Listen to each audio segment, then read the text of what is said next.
Hi guys, it's Caitlin, and today I am in a weird mood because I made the mistake of listening to Kelly Clarkson's American Idol performance of Piece by Piece before filming this.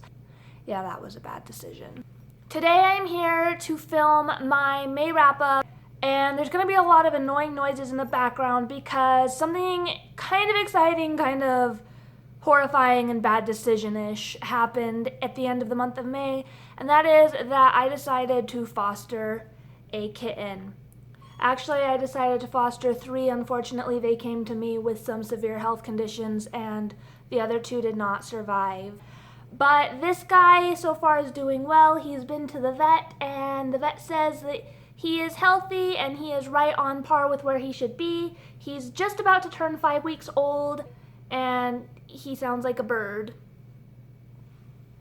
And he's naughty. The month of May was actually a pretty big month for me in general. I don't want to spend too much time talking about it because I know that personally for me, when people on BookTube spend a ton of time at the beginning of their videos just talking about things instead of getting to the point, it really irritates me. What I will say is that I had a wonderful reading month. I graduated the vet tech program. I started on June 1st working at a vet clinic part-time, and my externship is going to go throughout the months of June and July, and at the end of July I am taking my national certification exam, and if I perform well on that then I will be able to pass it and then move on to the state licensing exam, and then I will be a certified veterinary technician. So that's exciting. I also do not intend to ever foster a kitten again. So like I said, in the month of May, I had a wonderful reading month. The month started off with me having to take a bunch of practicals, and then the week after that a bunch of finals, and then graduation was at the end of finals week, and then I had a lot of organizational events to get to and all this stuff going on, but I still managed to read 8.5 books, and I am pretty stoked about that, so let's just get into it. The first book that I read this month was The Girl on the Train by Paula Hawkins. I mentioned this book in my April wrap-up because I finished it on May 1st, and I really enjoyed it. I gave it 5 stars, and I will definitely be reading more of Paula Hawkins books in the future. The next book that I read this month was an ebook that was sent to me for free in exchange for an honest review by the author, and that was Fallen Angel by David Lamore. I wasn't the hugest fan of this book. I gave it 2.75 stars. I put a full in-depth discussion review of it up on my channel, and I will go ahead and link that down below. Essentially, it wasn't that it was bad, it just wasn't to my taste. It's more of a young YA book, and I just turned 25 in the month of May, so I don't quite fit into that criteria. I think it would be more something along the lines of what I would have liked if I was 15, 16, 17 years old. Tyrion's Home. The next book I picked up in the month of May was Pretty Baby by Mary Kubica. I have a review that I filmed for this video, so I will go ahead and link it down below. This book essentially follows 3 perspectives as this woman keeps running into this young girl who is homeless and has a baby, and eventually decides to invite this young girl into her home to stay with her and her family, and it kind of follows their different paths and their interactions and what led to this young girl getting to this point, and how the husband's reacting to it versus how the wife who brought the girl into their home is reacting to it. I really enjoyed it. I gave it 4 stars. It was classified as a psychological thriller. I don't know if I necessarily agree with that. The next book that I picked up this month was Hamilton: The Revolution by Lin-Manuel Miranda. This is essentially a lyrics manual in a massive book format, along with footnotes describing different thoughts he had while writing the lines or while choosing what notes that each line was going to be sung to. And it also had a few pages here and there which was just about how the play came together in the first place. I read this in one sitting while I was at Barnes & Noble, and initially I gave it 5 stars because I was just like, oh, it's Hamilton. And then I thought about it and I dropped it to 4 stars, but it's one of those ones that the more I think about it, the less I like it. So at this point it is at 3 stars. Essentially, I feel like it is a glorified lyrics manual. A lot of the points and notes that were in that book were ones that I had actually already heard him say directly in an interview he did with Emma Watson. I will link that down below as well if you're interested. Some of the pages describing how the play came together and the history of some of the actors in the play was interesting, but a lot of it was boring. And at the end of it, I came out of that thinking this guy is super obsessed with all these rappers who have never heard of him, and now once I know more about Hamilton, I actually don't like Hamilton. I came out of it honestly understanding all of a sudden that Hamilton was actually, he may have been a great founding father, but he was also kind of a piece of shit. Like, you find out while reading that book that the reason that James Madison started to hate Hamilton when they had originally been friends was because Hamilton's financial plan essentially screwed over a bunch of Revolutionary War veterans, men who had sacrificed their savings, sold all of their bonds, put up their houses in order to help fund this war, were then just left with nothing because he chose that they weren't going to get compensated for their part in it. So a lot of them were homeless and just, it was terrible. And I honestly kind of am thinking about dropping it to 2 stars because, like I said, I feel like it was just kind of a glorified lyrics manual, and I don't know if I think it was worth the $40 that it would have cost if I had purchased it. The next book I picked up this month was And Then There Were None by Agatha Christie. I loved this book. I gave it 5 out of 5 stars. I actually have filmed a video review of this book. It will probably be up later this week. I loved this book. It follows 10 different characters who go to this island for different reasons. Some of them are led to believe that they are there at their friend's request for an all-expenses-paid vacation. A couple are brought there under the pretense of having just been hired on to work for the owners of this private island. But once they get there, they discover that they have all been brought there under false pretenses. There's no way for them to get back to the mainland, and they are each accused publicly of having committed murders.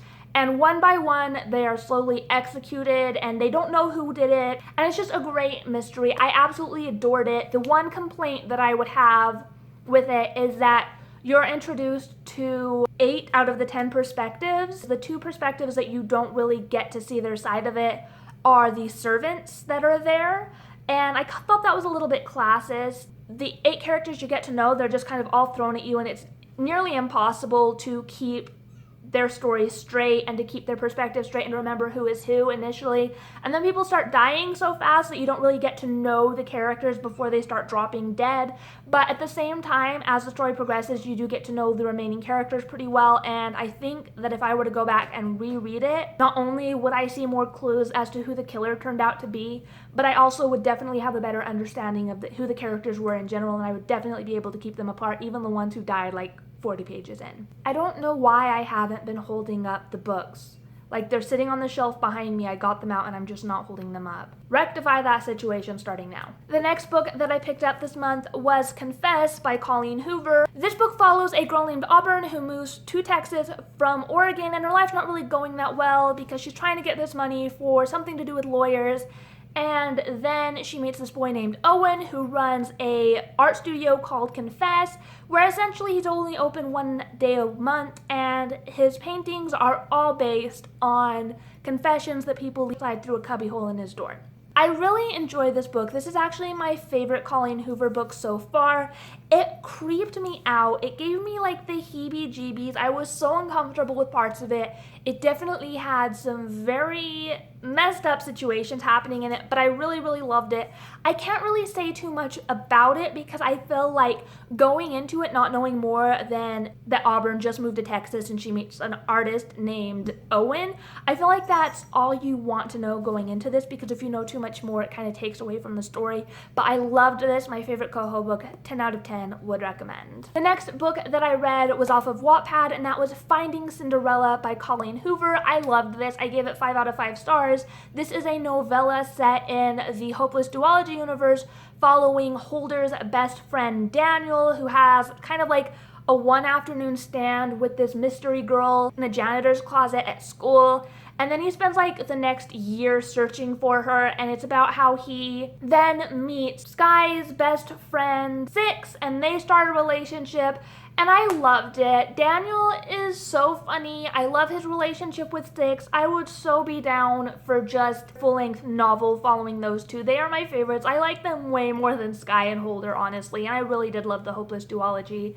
But my one complaint about it is that I did find it a little predictable. Like, the plot twist kind of at the end, everybody was like, whoa, I didn't see that coming. And I was like, I totally did. But I really, really loved it. Like I said, 5 out of 5 stars. Definitely would recommend it. If you want to read it, you can sign up for Wattpad, which is free, and you can read it on Wattpad for free on Colleen Hoover's Wattpad page. The next book that I read was also on Wattpad, and that was Too Late by Colleen Hoover. This book follows a girl who is dating this really awful guy, and he's like a drug dealer and a partier, and she lives with him, and he's just an awful guy, and she doesn't really love him, but she's staying with him because she's just trying to get through life with as little of her life being messed up as possible. And then it kind of gets all messed up when this guy named Carter comes in, and he is an undercover police officer investigating this guy. The guy's name is Asa. So Carter's in there investigating Asa's dealings, trying to catch him so that they can put him away, and they end up getting entangled together, and it's just this horrific cacophony of events, and reading it was like compulsively readable. I couldn't put it down, but at the same time, the whole time I was like, what the fuck did I just read? Like, this book was so fucking weird. I don't even know. Like, Colleen Hoover has just been writing it over time. When she gets, writer's block on another story, she just writes a chapter or two for this one, and she finally finished it, like, I want to say a couple months ago.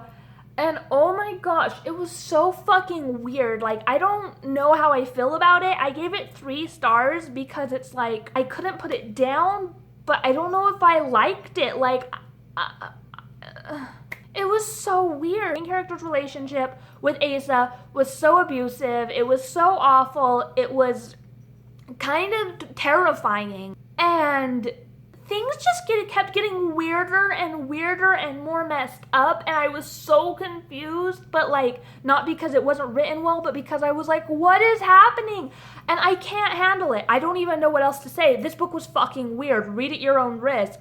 Holy shit. And then the last book that I picked up this month was The Last Star by Rick Yancey. This is the 3rd and final book in the 5th Wave trilogy, and I am stopping reading this book because I have not read any of the other books in the series in a year.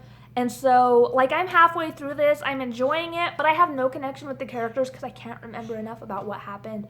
So I'm going to go ahead and stop this and reread the trilogy so that I can fully enjoy this one. So that concludes my May wrap-up. Thank you guys so much for watching. I hope you enjoyed it, and I will go ahead and talk to you guys next time. Thanks so much. Bye.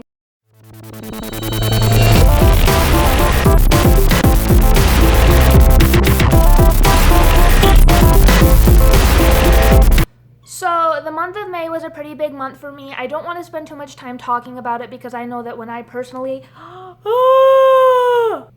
So yeah, the month of May was a pretty big month for me. I don't want to spend too much time talking about it because I know that at least when he hated people from Monday till Thursday afternoon.